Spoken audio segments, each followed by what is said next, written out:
allergies affect nearly 15 million people in the United States, and that number is on the rise. Because of the severity of the issue, things like traveling in an airplane could be deadly. This week, I sat down with a local mother who's trying to make travel of all sorts a little easier for families with food allergies. When Amy Wicker's daughter was born, her cheeks were unusually red and would ooze. No matter what Amy tried, she couldn't get them to clear up. And then when I started giving her solids at the age of 6 months, she just would spit them up. She had a lot of stomach problems. So at a very early age, I knew that she was having issues with food. And I have food sensitivities, so I kind of watched for those things, but I didn't expect them to be as severe as they are. Now 10, Elise has asthma and is anaphylactic to milk, eggs, and all nuts.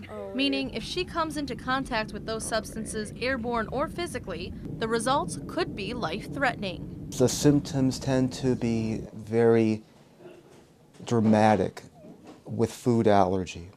The other way to tell is that the quantity, for the most part, doesn't really matter all that much.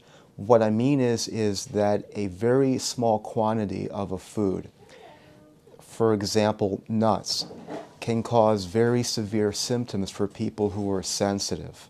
Wicker didn't want the severity of her daughter's allergies to keep them from things like family vacations. However, traveling was now a terrifying and daunting experience. Flying with with 200 other passengers and you can't control what they're eating makes it really challenging, and you never know when you're stepping on a plane whether you're going to have a flight crew that's going to help you or kick you off the plane.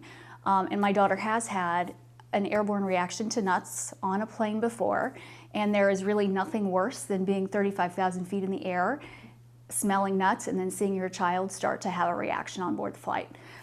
So that really prompted me to move forward with everything that I'm doing.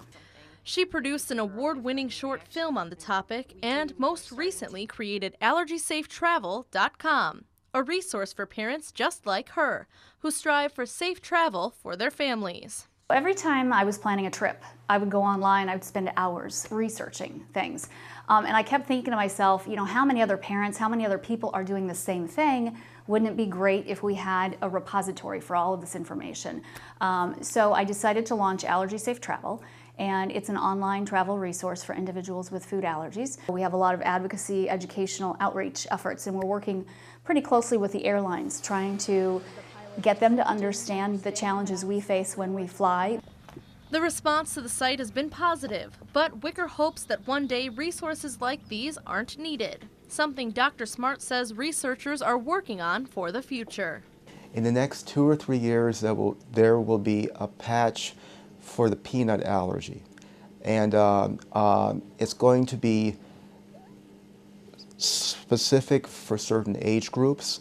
It's not clear if it will cure or just suppress the peanut allergy, but that'll be the first therapy that we're going to have for this. Seafood allergies top the list in the United States with 6.9 million afflicted.